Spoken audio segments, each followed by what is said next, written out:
Bridge. I'm Cody Schoeler here with Ryan Root, as always, ready to get into talking about week 4 of the NFL season. Normally, we would be hitting the 25% quarter way mark, but obviously with the extra game, we're a little bit before that, but still a good ways through the season. We're starting to actually learn some things about some teams, but we're going to start with some news. And the first item is something that will impact the game tonight. T. Higgins, Cincinnati wide receiver, out again. I believe he was out last week, so he will still be out. Luckily, it's a game against the Jaguars, so if there's any game that he could miss, this is probably one of the better ones, even though it's for a Cincinnati team that has their own struggles, but certainly not as many as the Jaguars. Yeah, and plus the connection between Joe Burrow and Jamar Chase has really been clicking lately. This is a 2-1 team that, is trying to keep the momentum going against an 0-3 disastrous team. So I don't think it will affect the Bengals too much tonight. Yeah, really the big thing you're looking at is, Tyler Boyd maybe getting affected by this. Maybe he steps up a little bit. Jamar Chase probably going to be in his same role. But, yeah, it shouldn't be much of a challenge. Probably a lot of Joe Mixon on the ground tonight. And then another one is Antonio Brown activated. He was on the COVID list last week, missed the game. Obviously, with all the weapons there in Tampa Bay, it's kind of a, rinse and repeat. Somebody else will step up. So, we'll see what it's like with all three of those receivers back in the fold. Obviously, Antonio Brown had a great week 1. Lackluster week 2, didn't play last week, so still some time to kind of figure out, what everybody is in that offense. Yeah, same kind of thing for the Bucs for Antonio Brown and their receiver situation. Won't affect him too much, but honestly, I think it's kind of interesting that Antonio Brown is playing this weekend, considering he's played in numerous games in Foxborough.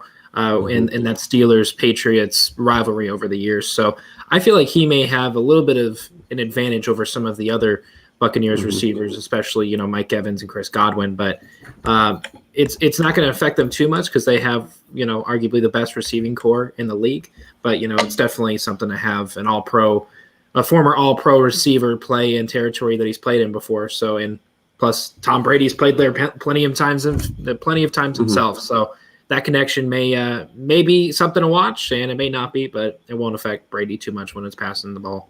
Yeah, you kind of just giving somebody, more toys to play with. He's fine. On the other side of the ball, James White out for the season, hip injury.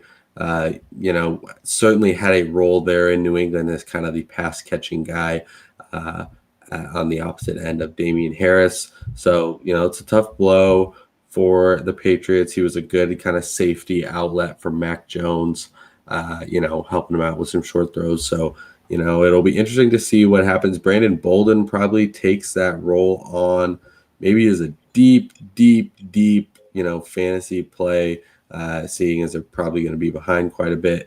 But, yeah, really, I don't know if this does much for Damian Harris. I think it just creates more of a running back by committee thing right there, losing such a talented and integral veteran running back. Yeah, it's probably going to increase the workload for Damian Harris going forward, and probably give him some more touches in the backfield, maybe in the receiving game. But New England definitely likes to run the ball and play some pretty boring offensive games, and that didn't really work out this last week. So maybe we'll see more of a pass-heavy offense going forward since they don't have as much depth at running back. And then 2 big free agent signings, I guess. Josh Gordon signed with the Chiefs right after we went off air on Monday, right after we stopped recording. So it's been a little bit, but we haven't been able to talk about it. And then Richard Sherman signing with the Chiefs, 2 Super Bowl contenders, adding some veteran pieces. With the Bucs, right? But no, oh God, the Bucs. I said yes, the Bucs. I was thinking Chiefs. Josh Gordon, Chiefs. Richard Sherman, Bucs. Good call in there. Yeah, two Super Bowl contenders, adding some maybe important veterans. Which one do you think is more notable? I'd have to say Sherman to Tampa Bay, considering that Josh Gordon, every time that he's been reinstated recently, he's played a little bit of a part in the Seattle offense when he was on the roster.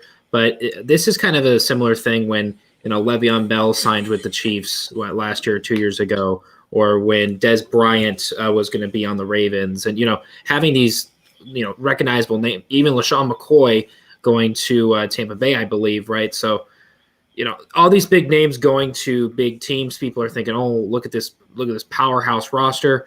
I don't see Josh Gordon being much of a factor in this first game, at least. Maybe he impresses the coaching staff and works his way into the game plan later on. But Richard Sherman, especially for a Tampa Bay defense that's going through some injuries right now, I think Richard Sherman could definitely be a factor right out the gate. And since Tampa Bay, obviously wants to keep their foot on the gas ever since, losing to arguably the best team in the league, Los Angeles, but the Chiefs are, playing catch up right now. So they want to stay as one of those top teams in the league. And I think having a, former all-pro corner in Richard Sherman is going to help them out more than, Josh Gordon going to the Chiefs.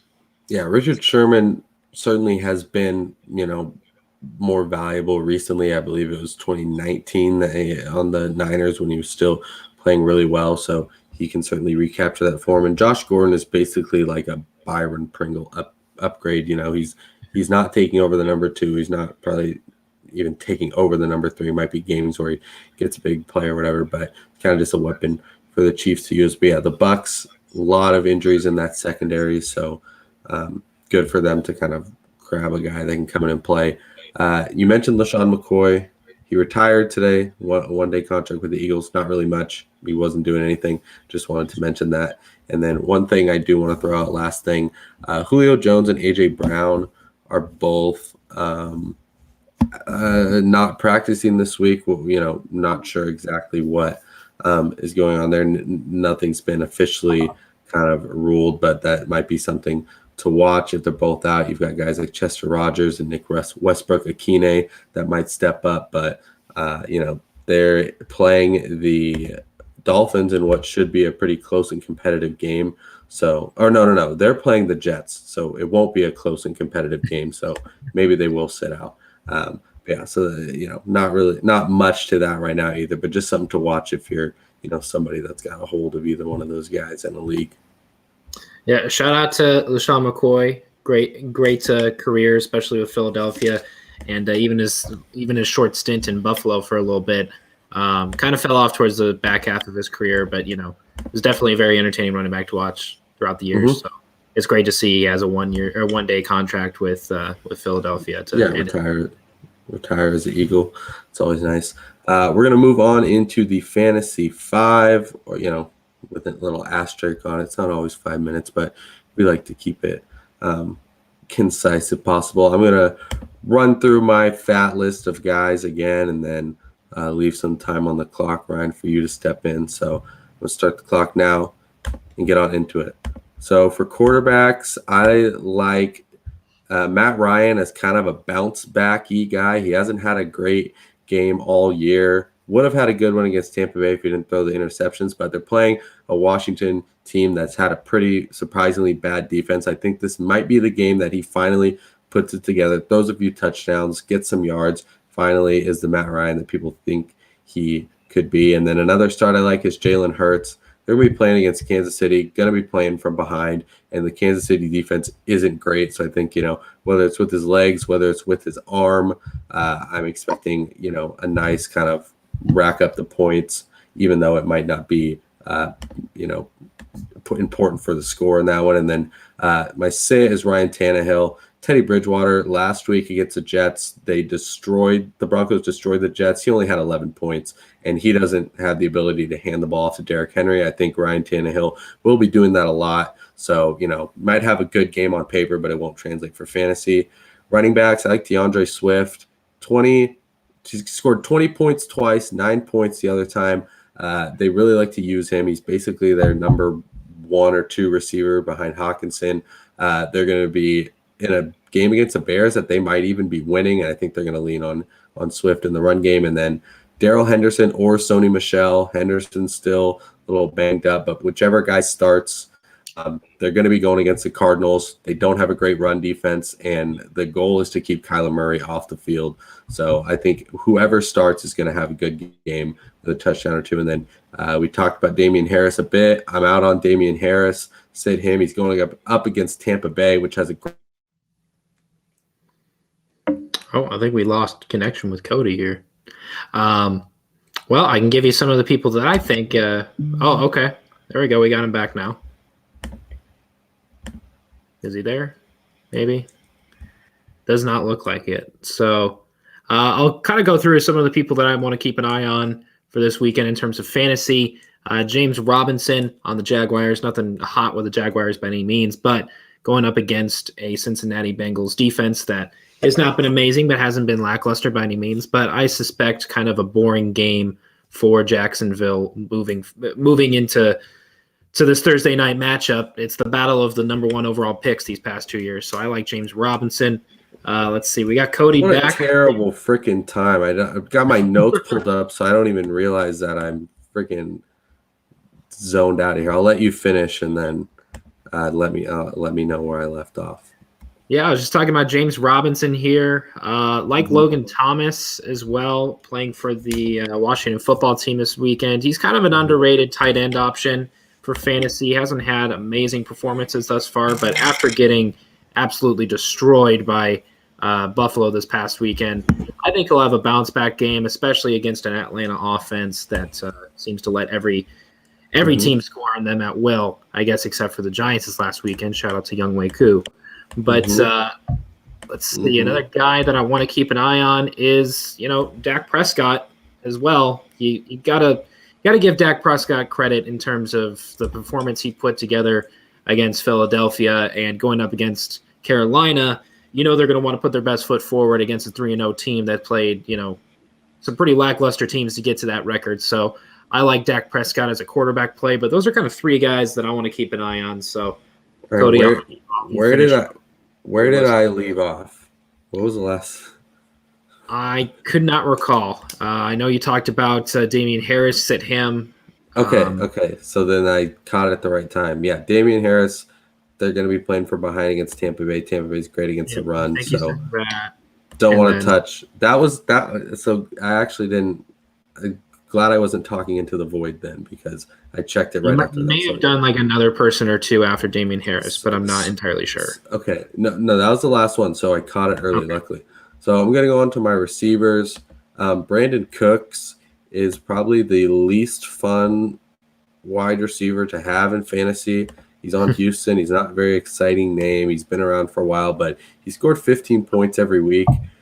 His worst game actually came in their week 1 win against Jacksonville, and now they are playing the Bills, and the Bills are going to very likely to throttle them, meaning they're going to be chucking it a lot. So that, is going to lead to a big game for Brandon Cooks. I also like Tim Patrick. Broncos going against Baltimore. KJ Hamler's out for the year. Jerry Jeudy obviously has been out. Cortland Sutton has been kind of hit or miss, and now he's probably going to have Marlon Humphreys on him. So Tim Patrick might be that guy in the Broncos passing offense. Which really the Baltimore pass defense is good, but not great. And then I mentioned Julio Jones and A.J. Brown earlier. They're battling injuries, but obviously if you have them, you're probably not sitting them. But I would be wary of them because, like I said, they're playing against the Jets, so they might not even attempt a pass after halftime, especially with Derrick Henry back there. So, don't be surprised if they let you down. And then tight end, Dalton Schultz had a big game last week, 2 touchdowns, kind of riding the hot hand. But he only has one time he's been targeted. That was not a catch. I think Dallas will need to throw a little bit in a competitive game against Carolina. But yeah, like you mentioned, Dak, I like Dalton Schultz. They're really getting him involved in the offense. Also, Evan Ingram came back last week and, for the first time, didn't do very well, even had a fumble, but he saw 6 targets. They clearly want to get him involved. And a lot of the receivers are a little banged up. So this could be a game that they try to get Evan Ingram as, one of their most talented pass catchers involved. And then sit Robert Tonyan. The only week he's even remotely valuable is when he scores a touchdown, which he's only done once. Other than that, he's good for 1 or 2 catches. Aaron Rodgers just isn't looking his way this year, and eventually that'll turn around, but probably not against a Pittsburgh defense that, by all means is pretty good. So, yeah, not confident if you got Robert Woods. I think there's some better guys, including Dalton Schultz, who is, probably available in a lot of places. So that's the fantasy 5+, we can call it, especially today with those technical difficulties. But we can go on now into some week 4 previews. Obviously, with the Dallas win on Monday, that made me take the lead again. So the 2 weeks we've been keeping track, I have bested you, Ryan. So I'm 2-0, albeit by 1 game each time. So you need a big week here to edge me out. I'd like to have a big week. Yeah, I'm pre-rating some games here for us to go over.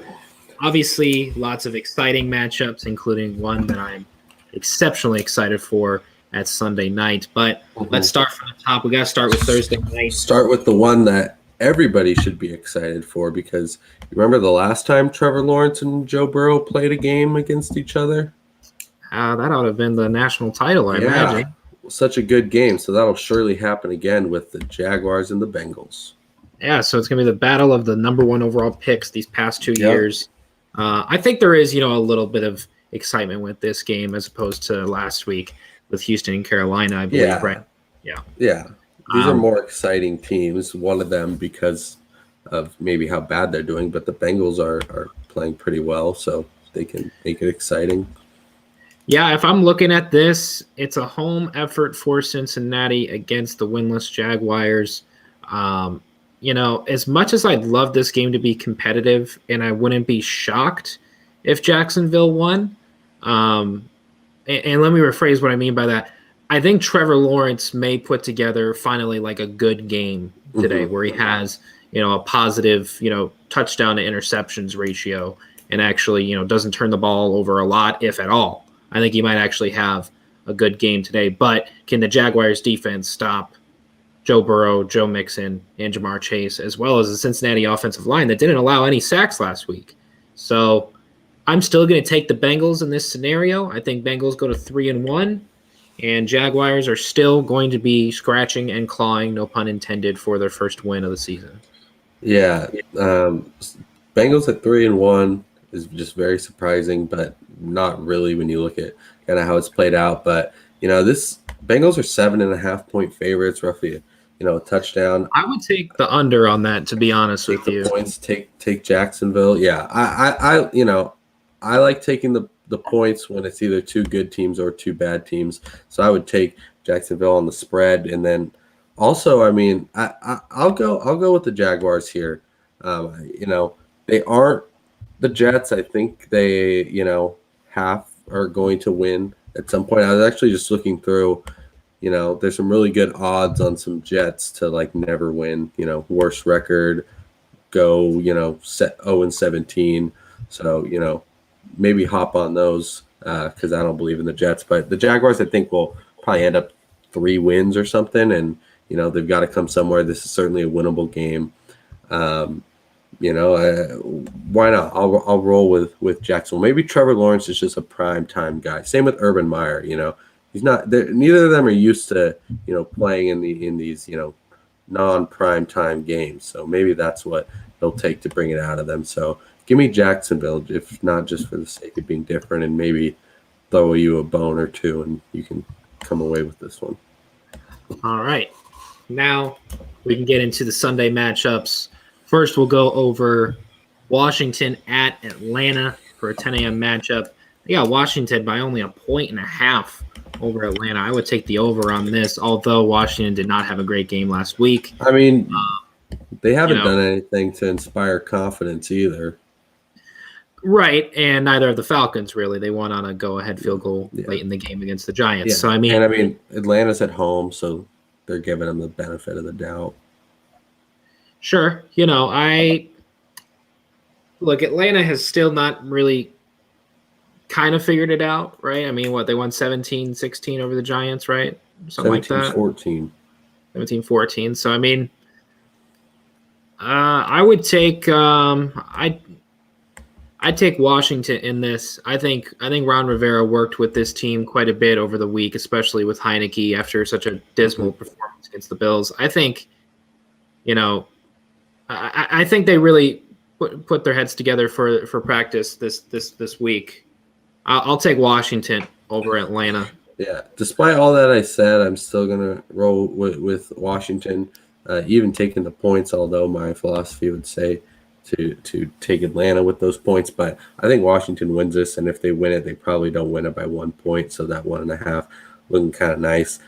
Yeah, I mean, I just think they're the better, more talented team. I think Atlanta will come out and produce more on offense than they probably have recently, but at the end of the day, they got their win last week. They're going to get some more, but they probably don't win 2 in a row just based on kind of where they're at. And, even that win didn't look all that great and all that inspiring. Maybe Washington's a little, pissed off at the way they got kind of smashed last week. So they come out firing and I think, have a close win, but they'll take the win. As I said, I'm off the bandwagon completely, but I'm off the they're going to be really good. Now I'm on the they could be solid bandwagon.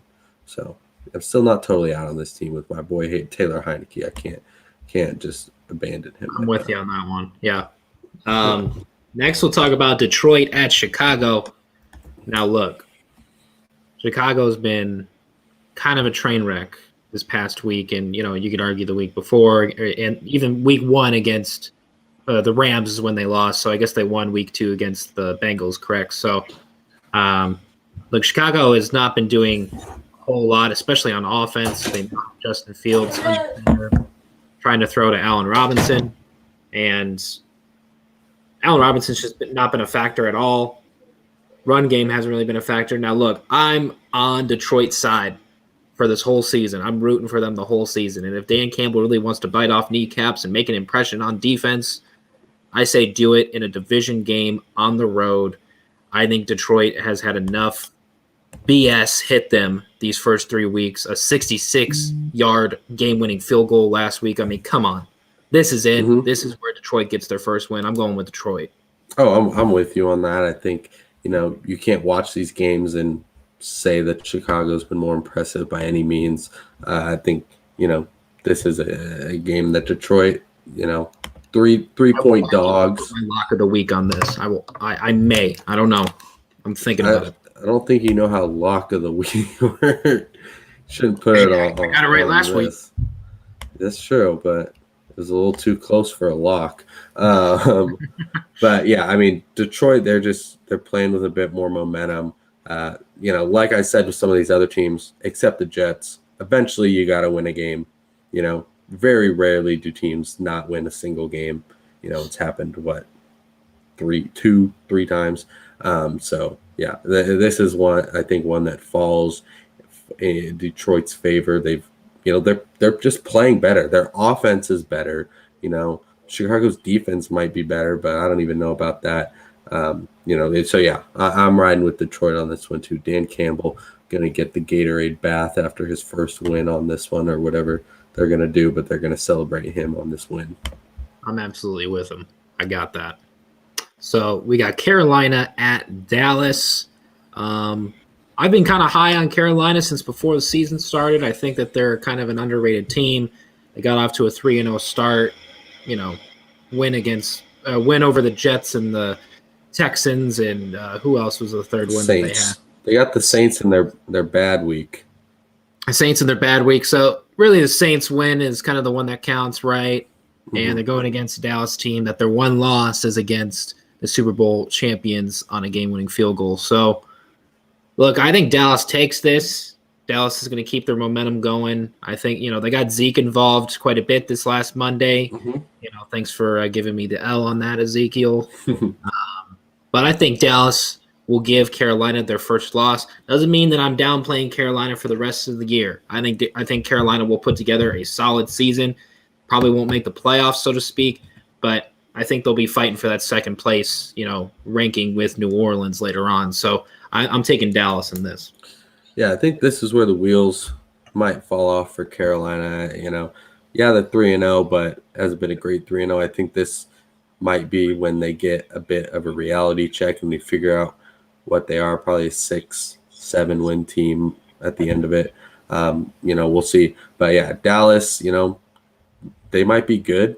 Win over the Chargers, close loss to Tampa Bay. Then they really handled the Eagles on Monday. So, maybe they're a better team than we thought. Maybe they're a more complete team than we thought. Obviously, that defense is still got some question marks on there, but a lot of young studs. Obviously, Micah Parsons, our first-round pick, and Trayvon Diggs, a second-rounder from last year, is looking absolutely great.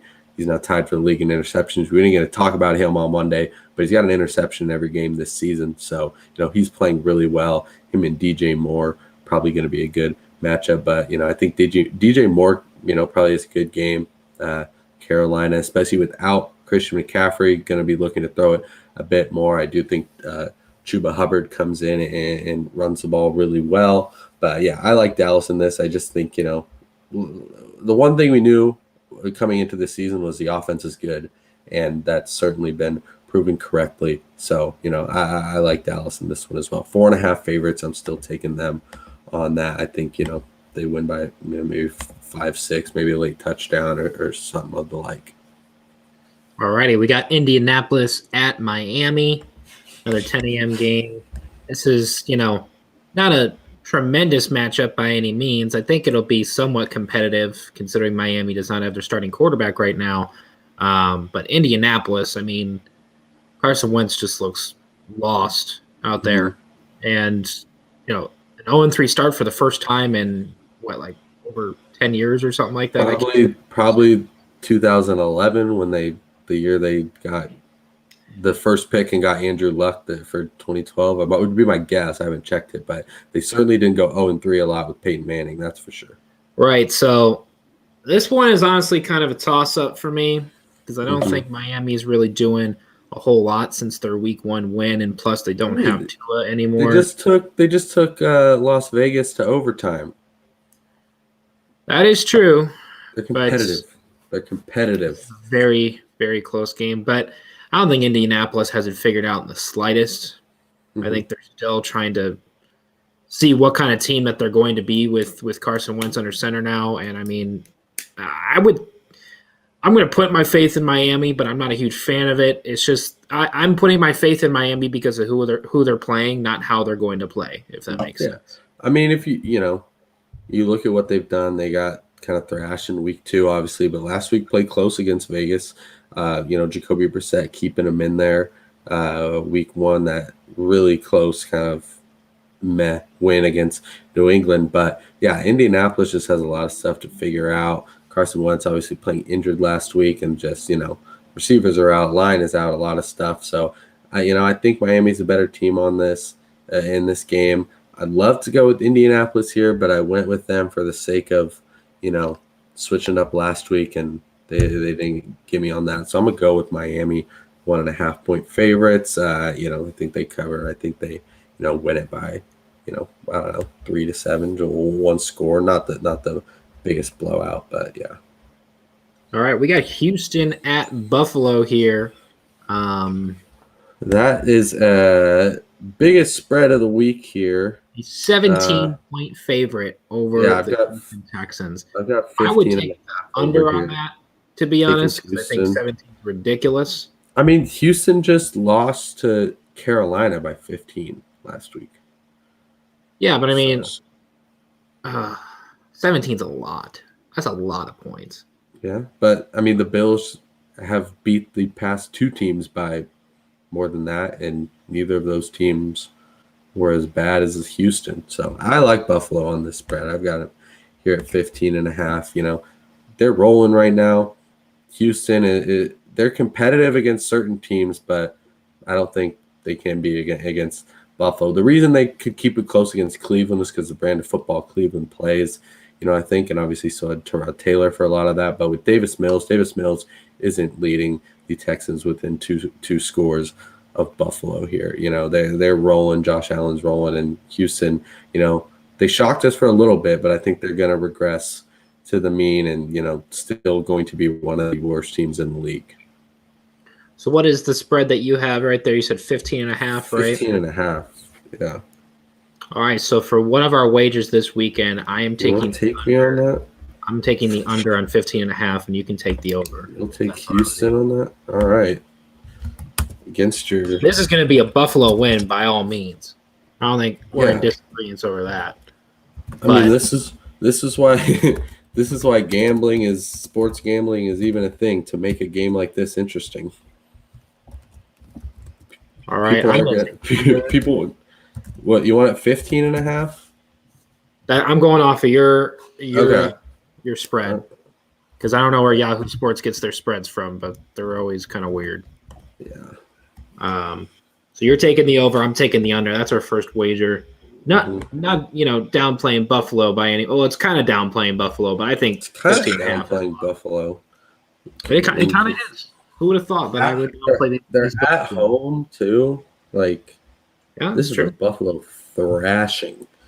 Which there's another game kind of like that, Tennessee, New York, which Tennessee's only 7 points. Love to make this my lock of the week, but I feel like that would be cheating, so I won't do that. But I'm still trying to figure out my lock of the week. I don't think about it. I just let it come to me. We can talk about Cleveland at Minnesota here. Well, you don't want to talk about Tennessee, New York? Well, it's coming up. We could talk about that if you want. I was teeing it up for that. All right, Tennessee at New York. If we're gonna talk about Houston Buffalo, we might just go and do the next, the next thing. Yeah. So all right. So Tennessee. There's not much to say about it. In MetLife. Yep.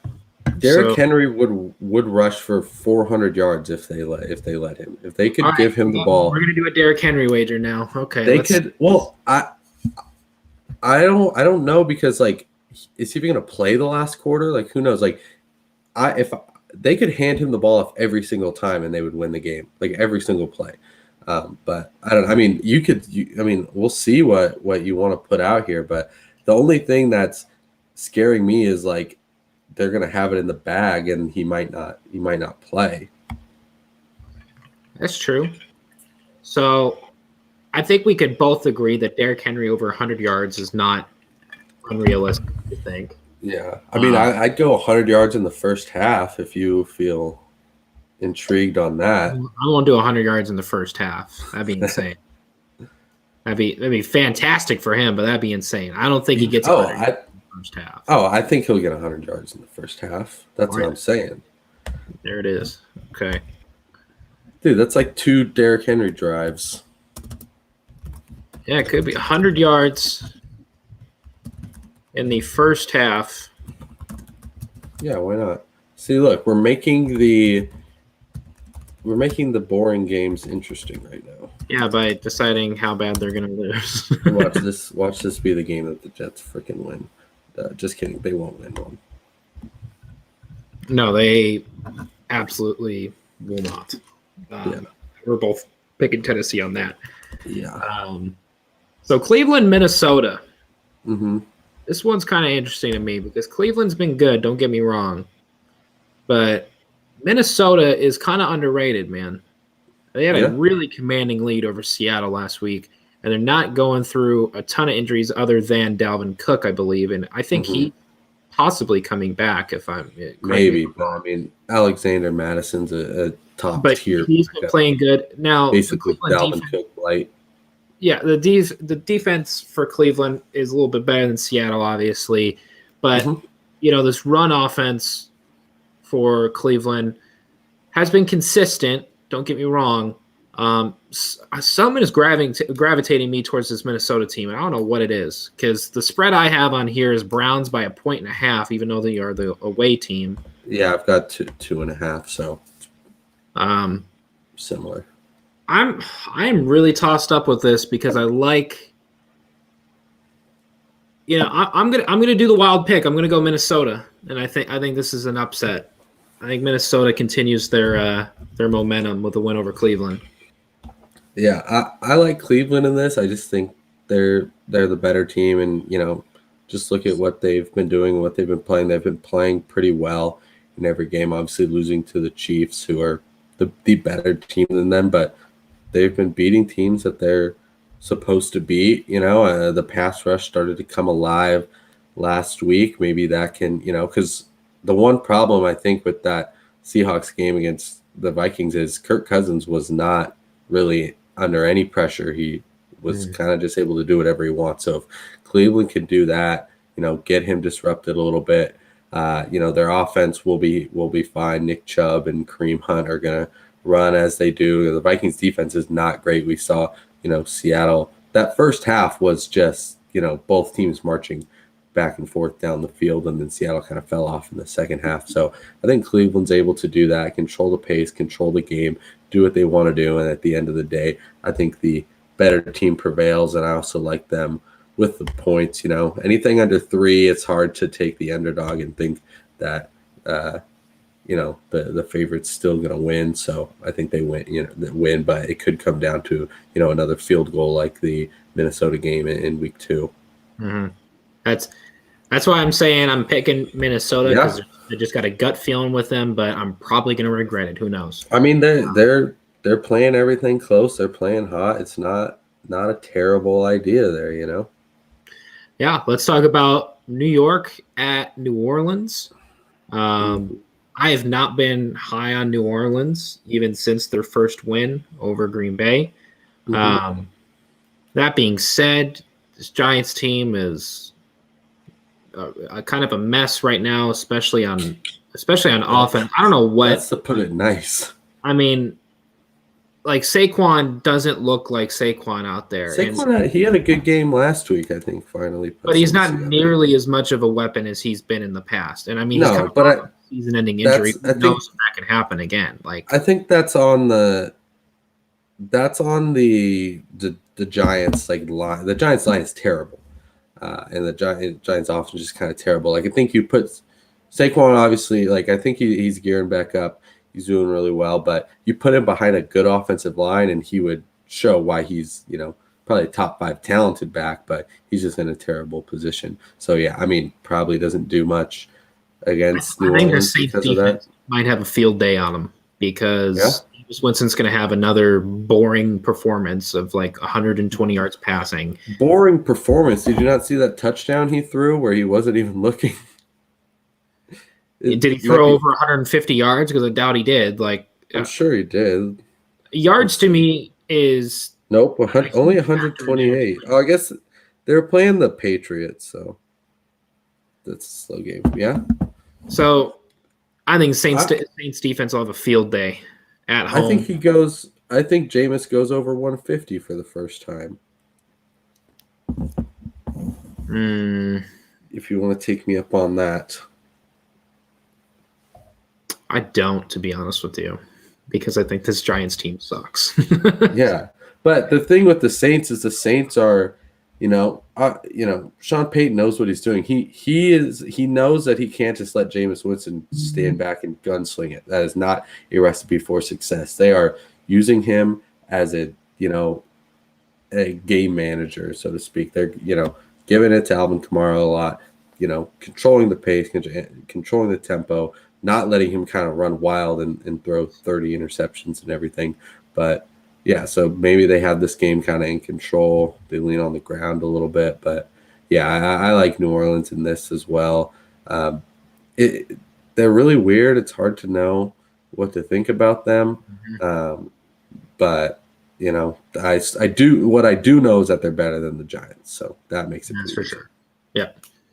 So we'll talk about Kansas City going on the road to Philadelphia to play the Eagles. I know nobody is really realistically looking at a Philadelphia win here. I will say Philly fans. I will say even Philly fans. Philly fans are some of the worst fans in all of the NFL. I think Kansas City will obviously get the win here, but I just want to say if Kansas City loses this game by for whatever reason, then you need to figure out what the hell's going on.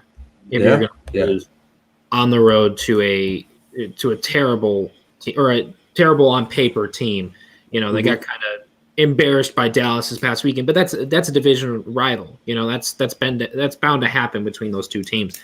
But if Philadelphia wins this game, then I am staring down the Kansas City roster for the rest of the season. It's like, okay, you're 1-3. It doesn't matter if you're 14-3 for the rest of the season. What's going on?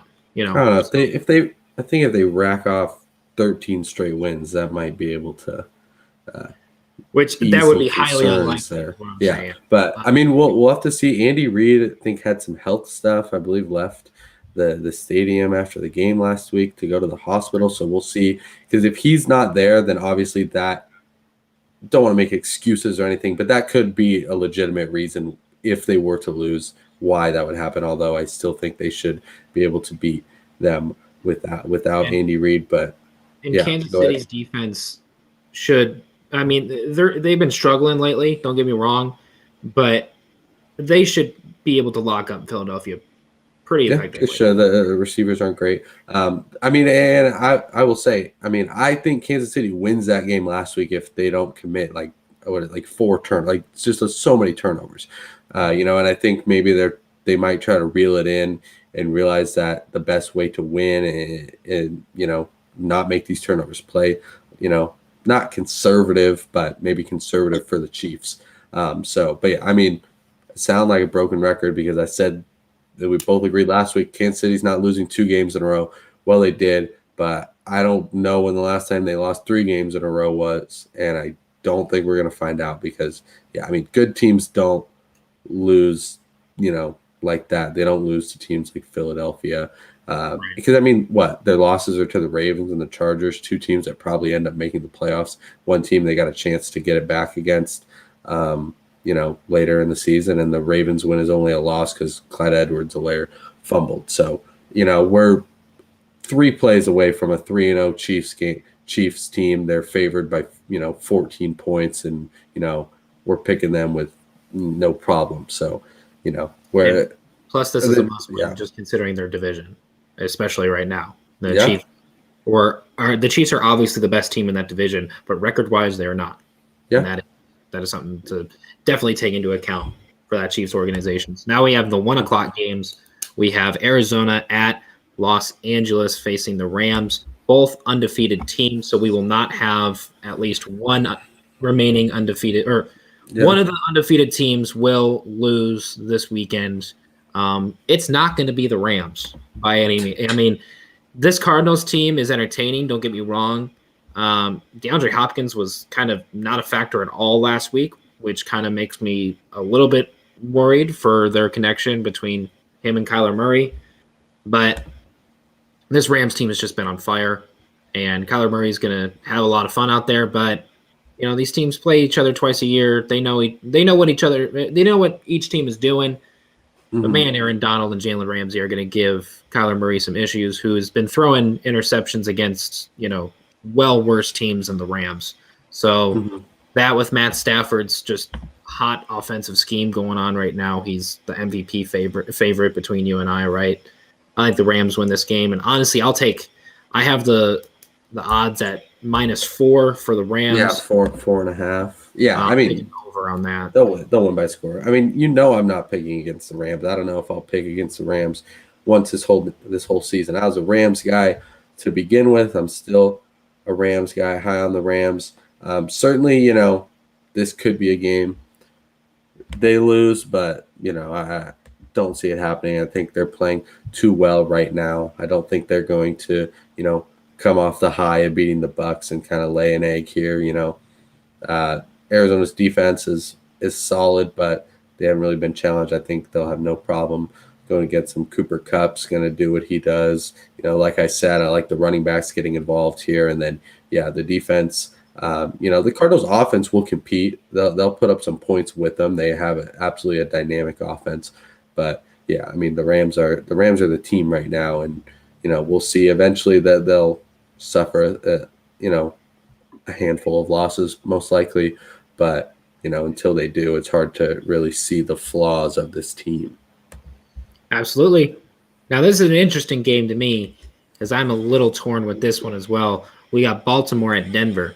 Now, I've seen the stat plenty of times with Denver's 3-0 record. They won all their games against winless opponents. I get it. Yeah. And Yeah. Baltimore lost their one game against the smoking hot Raiders right now, right? And Baltimore's a great team as well, but they're 2-1. Now, on my favorites, I see Broncos as a -1 favorite. Yeah, same here. No, I guess it's switched now, but yeah, that's how it opened. Denver at home getting the point, so basically they see him as really close. Denver's at home. That's a little tough. Yeah. That's a little tough to really imagine Denver being the favorite. Granted, it's by 1 point on mine at least. Mm-hmm. But it's hard to picture Denver being a favorite here. Now, I don't think Denver is a lackluster team. I think they have a great receiving squad. Melvin Gordon's finally pulling through. Teddy Bridgewater's doing what Teddy Bridgewater does. But the Denver defense has been fantastic. But, of course, they won against terrible teams. So now they're playing the Ravens. Now they're playing at home. Are they able to make the transition to playing a team that has won, but not only that, playing a team that is one of the top teams in their conference? So, I mean, I see that as a huge jump for them to make. I think this one's tough for me, but I'm going Ravens, and I think Broncos, their undefeated streak will end here. I still think the Broncos could potentially be a 10-win team, maybe even more, depending on how things go. But I mean, they're kind of making a match here. Like I said, you get the 3 wins, 3-0. You just need to go 50% the rest of the way. But yeah, I feel the same on here. You know, we got the Louisville battle here, battle of the Cardinals, Teddy Bridgewater versus Lamar Jackson. Oh, I forgot about that. Yeah, probably the 2 best Louisville quarterbacks in history. So, Kentucky will be watching this game, just looking for a fun game, which I think it could be. Like I said with Kansas City, I mean, Baltimore's what? I mean, obviously they're a crossbar hit away from suffering a loss, but they're probably a Lamar Jackson fumble from away from beating the Raiders in that game. With they probably go down the field, get a Justin Tucker field goal in that game. So like I said, these records early on are you're 1 or 2 plays away from it looking totally different, but they're playing well. I like the way they're playing. They've got that offense rolling. And I mean, last week, and the thing with last week, Marquise Brown had like 3 touchdowns that he just dropped, just flat out dropped. I mean, he catches 1 of those, if not, even 2 of those. They're all easy catches. That game's not even close. So, the Detroit game should have been a lot better. They played a lot better. Lamar played a lot better. But yeah, I mean, this is, a team that's been there and done it for a while in Baltimore. Tons of confidence in that coaching staff and that team to deliver in big moments. In Denver, which, I mean, the last time they were good, you've got the guy who's commenting on Monday Night Football games as your quarterback. So it's certainly been a while. But, yeah. So I like Baltimore. Long story short, I like Baltimore again as well in this one. And, yeah, it's a close points, basically a pick 'em. So I'm taking Baltimore.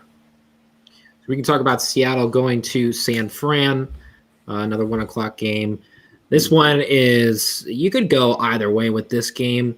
However, San Fran has been, rocky to say the least. At least the first 2 weeks.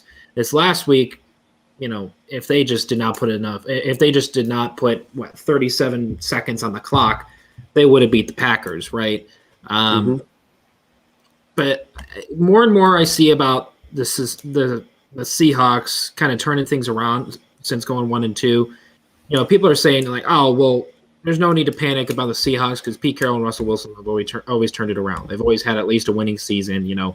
1-2 start is no big deal. Didn't Russell Wilson have a 1-2 start however many years back when he had one of his best seasons? It was like the Blair Walsh season, I think, when they had a 1-2 start. 1-2 quite often. Yeah, I mean, they did it last year, I think, or something close to it. They were 1-1 last year, or they were 1-1 when they played the Patriots, and then they became 2-1, I believe. Okay, yeah. Dropping in early games, nothing new for this team. Right.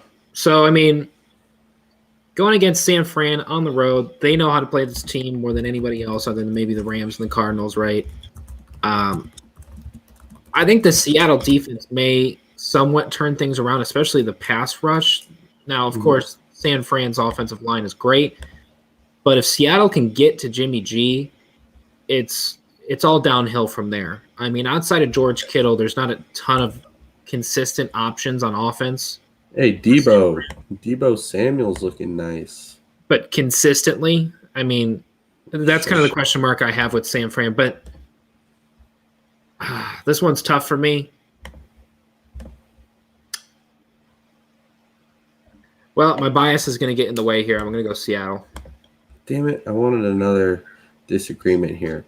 But, weirdly enough, the fact that they're on the road gives me some hope here. They're actually 13-5 over the past 3 seasons on the road, which is weird enough. 2019, they went 4-4 at home, 7-1 on the road. So weirdly, they're playing better on the road.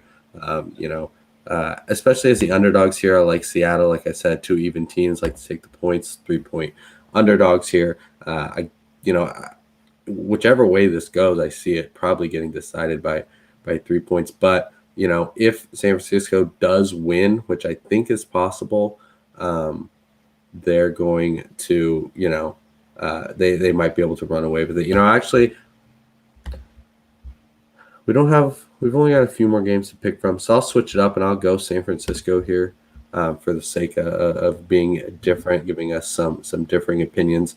And I think San Francisco has been playing better. Seattle's on the road. They play well. They'll probably play close. They play this team well, all these things. But, like you said, if they get to Jimmy G, they can cause some problems. Well, they can't really get to anybody right now. They got to Carson Wentz in week 1 against, backup left tackle. And then, the next week, Tennessee had their whole left side of their line out and they couldn't do much. So that's a big issue right now. The pass rush will have to step up. But, San Francisco, I think they'll have a plan ready for what they need to do against this team. And then on the other side, San Francisco's got a pretty good pass rush. Nick Bosa, I don't remember at what point he got injured. I think it was pretty early on, so I don't believe he played in any of those games last year. That guy's, really good pass rusher. So, yeah, give me San Francisco here. We'll change it up. And so if I'm wrong, I'll still be happy, because I'm a Seahawks fan. Of course. I'm still taking the Hawks with the points. 3 points. I think it's a close game. Yeah, Hawks know how to keep it close for sure. Mm-hmm. We got Pittsburgh at Green Bay. Green Bay, I think, has kind of figured some things out, especially since it's going to be Devontae Adams and Aaron Rodgers from here on out, with Aaron Jones getting there. But Devontae Adams, Aaron Rodgers, just give those two 37 seconds to win a game, right? This Pittsburgh offense is embarrassing, mainly for the quarterback that's out there. I don't see a way that Pittsburgh wins this game. If Pittsburgh wins this game, again, this would be another head-scratching loss for Green Bay. I don't see how they could, though, is the thing, especially in Green Bay. I mean, especially with Ben Roethlisberger looking like he doesn't know what he's doing. And, one of the reasons I went with San Francisco there is because I don't know if we're going to differ on these next 2 games. I mean, this is a week with I just went through and counted on my side over here, 7 games that are, 6-point favorites or higher.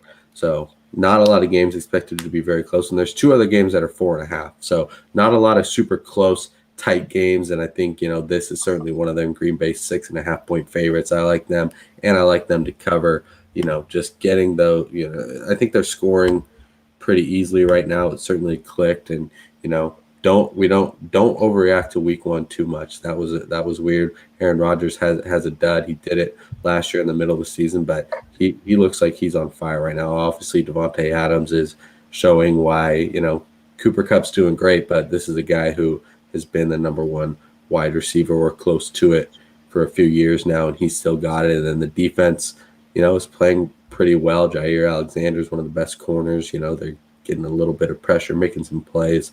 And, when it comes down to it, it's nice to be able to have a quarterback that can win a close game because Ben Roethlisberger is certainly not at that point. No, not at all. Kind of looks like a quarterback with dementia out there at times. Now, our last game that we will talk about, as much as I'd love to talk about the Monday Night Football game after this, but arguably the most entertaining game of the entire weekend is going to be Tampa Bay. Who's arguing that? Who's arguing against that? I'm not. Eagles fans going against Kansas City? I'm not. I mean, when an Adele song gets you hyped up for a football game, that's how you know it's a good game. Was that promo real? Because it looked fan. Yes. No, it was real. TikTok. I didn't know if it was they ran it during the last week's Sunday night game. That's real. Okay, it is. I saw it from the official Sunday Night Football Twitter account. It's real. And when an Adele game gets you hyped up for a football game, you know it's a damn good game. So that'll be a lot of fun. You could have picked a different song choice for that. I love Adele. It was perfect. It was perfect. It was perfect. Look, this game's gonna be great. Mainly because Tom Brady is not going to be affected in the slightest. Mainly because Tom Brady is going to break the all-time passing yards record this week. It's really that he's like on track for that this weekend? He's like 60, 80 something yards away. Oh man, Boston fans are just going to have a whirlwind of emotions on Sunday. I mean, yeah, we'll see. Obviously, the type of reaction he gets. My guess is that I don't know. He's not going to get booed. You don't boo a guy who wins you 6 Super Bowls. I think they're more mad at the team for letting him go than him leaving. So I don't think they'll boo him. I think he'll get a standing ovation. The Patriots fans just to cheer on the Bucks the entire time? No, they're gonna. Maybe I don't know if he gets booed during the game, but when he comes out, he's going to get cheered. Obviously, they're not going to be rooting for the Bucks, but when Michael Jordan goes back to the Bulls on the Wizards, I don't think they're booing Michael Jordan. He's still the guy there. So no reason. When LeBron went back to Cleveland, how'd that sound? Well, he didn't win Cleveland 6 championships. No, but he's won at least one, and every time he goes to Cleveland, it's a disaster in that arena. All I'm saying is Tom Brady is going to get – he's going to have – You want to wager if he's going to get booed or not when he comes out? Doesn't seem like a very quantitative bet that I can make, but I will make you a wager on this, though. Gronk has to catch a touchdown. Yeah, I mean, I don't know his health. That's the only thing. So I will wager you on that and hope that he's at 65%. So – I mean, he probably plays, so I'll take you on Gronk. Gronk catches a touchdown. 100%. I mean, if he was 100%, I would say 100. I would agree with you for sure. But the only thing holding me back is the fact that he's banged up. But they're 7-point favorites. Maybe this is a stupid thing, but I like actually New England to cover. I think, I don't know how Tom Brady's seeing this. He got his Super Bowl with Tampa Bay. I don't think he's going in and being like, oh, I need to, kick the crap out of New England and show them who's better. But I think Bill Belichick might be coming in with a little spite. He might be looking to come in and shut his old Tommy Boy down. Nights this entire week, just figuring out. He's having sleepless nights because he's dialing up 18,000 different defensive coverages. I still think Tampa Bay wins, but maybe New England keeps it close. If there's anything that Bill Belichick can do, it's slow down an offense. He did it against Tampa Bay and this juggernaut offense a few years ago in the Super Bowl. He knows how to figure people out. Now, does Tom Brady? How much of a mind game are we doing? Tom Brady is predicting what Bill Belichick's going to do, so he's already planning his counter moves. Who knows? But there's a lot of subplots going on. But I'll take New England. It's going to say a lot about Mac Jones. If Mac Jones, had a decent game, if not a good game, it's going to say a lot for him because this is the most pressure he could feel in a regular season game. I mean, it's playing this team. The dude's played for national championships before. On the number one team in the country. Yeah, but he's faced it's the number 2 team. He's faced pressure. it's not like I think he'll be fine. Obviously, the offense He's faced pressure, but he had a terrible game last week. Yeah, offense is This is the game constructed. that I know he wants to show out. Offense is constructed in a way that he is just going to do what he has to do. He's not going to throw for 350 yards because that's just not that offense. I think he'll live up to the moment. He'll play solid, might not make some mistakes, and the Tampa Bay defense isn't the 2000 Ravens by any means. So I think he plays a decent game. That's why I think it might be close, but I still like Tampa Bay to win. So I'm down with Tampa Bay on the picks. But and now because this is something I saw when I was looking through some stuff that you can see who the guy that Tom Brady throws he needs 68 yards. Tom Brady does, and there's stuff on who's going to catch the pass to get him there. So now I bet you once he surpasses that stat, the New England will cheer him on and be like, yeah, they're gonna cheer him on. Yeah, that's what I'm saying. But for the game, no. When he comes out, they'll cheer. When he's announced and stuff, they'll cheer. When he does that, they'll cheer. But they're not going to be, the whole Foxborough's not going to be going crazy when he scores a touchdown. They still want their Pats to win, but they'll show him the respect he deserves. So if you wanna throw down on something here of who do you think will catch the pass that puts Tom Brady, that gives Tom Brady the record, they will certainly then immediately throw that ball over to the sideline and probably put it on a freaking helicopter to Canton. But well, let's either want to see the stats for the receivers right now. I could see it being Godwin, to be honest. Yeah, he's got the best odds. Probably got the most catches. It's not going to be Mike Evans, though. Tom Brady himself is down here with plus 10,000. So a little catching his own pass. Well, Aaron Rodgers did it last week when you throw it gets batted back to you and you catch it. Brett Favre's one of his first completions was to himself. But Tom Brady's not catching a ball and getting yards. So that'd be amazing. But imagine someone putting $100 on those odds. Oh my gosh. I mean, a guy that I don't even see on here is Tyler Johnson. I don't know if he's deactivated or whatever, but I don't know. I have this feeling that he's going to throw it to Tyler Johnson, who's the fifth receiver. So maybe I would say him, and then if not him, maybe Gio Bernard. Those are my picks. But I don't know. I've got this weird Tyler Johnson feeling. All right, so I'm going with Godwin. You're going with who? Give me Tyler Johnson. This is just a no. You don't get anything. Bonus points. You're getting it right. We're not actually wagering on this. I mean, not that we're wagering anything, but it doesn't go in the season. Tallies here. We've got 3 already this week, but I don't know. I got a sinking suspicion about that one, but yeah, that'll certainly be a good game to watch. I believe we only differ on 3 games this week, so it's going to be close. 1, 2, 3. Yeah. Yes, and one of them is me picking the freaking Jaguars. So I'm setting you up here to win this week. Whatever. But I mean, not on purpose. I'm saying I'll win the wagers anyways, so it's fine. I'm picking the Jaguars for fun, and then we'll see. But you can only beat me by 3 at most. But yeah, I mean, who knows? That'll be going on tonight.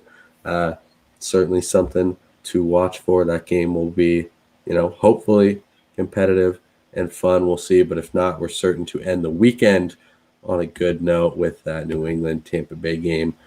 We will be back with you next week, recapping the Week 4 NFL season. Not all of it, but as much as happened, and give you some stars. We'll talk about MVP as we will about every week going on from here as we kind of stay updated with that. But that'll do us for this week for our Week 4 preview. Remember to follow Dash Sports on Twitter, Instagram, Facebook, and TikTok, as well as subscribe to the Dash Sports YouTube channel, where you can check out zone coverage, as well as some of the other Dash shows that we've got going on. We will be back with you, like I said, early next week, and then we'll be back with you again on Thursday, previewing and recapping, just going through as we grind through this 17-game season.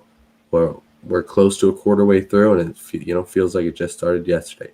I'm excited to keep going with this. But as I said, that's all for us today.